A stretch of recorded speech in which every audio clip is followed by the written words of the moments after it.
안녕하세요. 코드 없는 프로그래밍입니다. 이번 시간에는 OOP를 사용하면 무조건 알고 있어야 할 디펜던시 인젝션에 대해 이야기해 볼게요. 그 전에 광고로 코드 없는 프로그래밍 채널에서는 코딩 테스트, 디자인 패턴, 모던 C++ 등 고급 개발자가 되는데 필요한 필수적인 내용들이 유료로 제공되고 있으니까 멤버십 가입하셔서 빠르게 성장하는 개발자가 되세요. 다시 주제로 돌아와서 디자인 패턴이라는 게 다 그렇듯이 특별한 게 아니라 개발을 조금만 해보면 자연스럽게 만들어져요. 디펜던시 인젝션도 마찬가지로 이름은 뭔가 멋있는데 사실은 누구나 사용하고 있는 패턴일 거예요. 또 전에 이야기했던 OOP 컴포지션 패턴과도 어느 정도 연관이 있고, 또한 그 전에 만들었던 영상 디펜던시 인버전과는 아주 큰 연관이 있어요.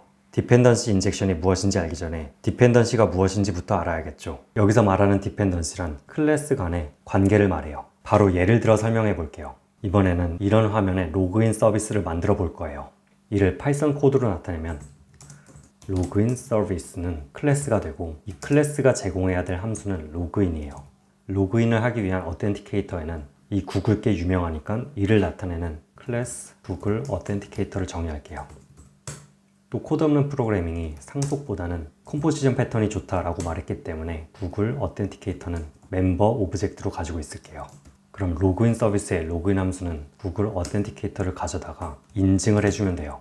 여기까지 로그인 서비스를 이렇게 정의함으로써 두 클래스 간의 디펜던시가 생겼어요. 로그인 서비스에는 구글 어스가 필요해요. 다시 말해서 로그인 서비스 클래스는 구글 어스에 대한 디펜던시가 생긴 거예요. 그런데 이 멤버 오브젝트인 구글 어텐티케이터를 클래스 안에서 생성하는 것이 아니라 클래스 밖에서 만들어진 오브젝트를 가져다가 쓰는 방식의 구조도 가능할 거예요. 그러면 바깥에서 만들어진 어텐티케이터 오브젝트를 재사용하거나 해당 오브젝트를 다른 방식으로 이니셜라이즈 할 수 있겠죠. 로그인 서비스는 어텐티케이터를 패스함으로써 만들 수 있어요. 코드를 이렇게 바꾸면 로그인 서비스 클래스의 컨스트럭터를 통해 디펜던시가 만들어져요. 디펜던시 인젝션 된 거예요. 이러한 방식의 장점은 구글 어스를 따로 이니셜라이즈, 세팅을 해준 뒤 로그인 서비스로 넘길 수 있어요. 만약 이 어텐티케이터 오브젝트를 만드는데 API 키가 필요하다면 여기서 API 키를 패스해 줄 수도 있고, 또는 다른 리퀘어먼트가 있다면 어떠한 세팅들을 해줄 수 있을 거예요. 그렇게 완료된 오브젝트를 로그인 서비스를 만들 때 넘겨줌으로써 두 클래스 간에는 디펜던시가 있지만 따로 관리할 수 있게 돼요.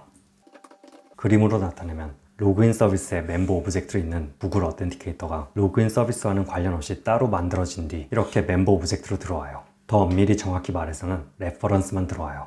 그런데 당연히 로그인 서비스를 만들기 위해선 구글뿐만이 아니라 애플 아이디, 카카오 아이디 등을 지원해야 해요. 그런 경우 이 늘어난 디펜던시를 지원하기 위해서 애플 어텐티케이트, 카카오 어스를 모두 가져와서 컨스트럭터를 통해 인젝트가 가능해요.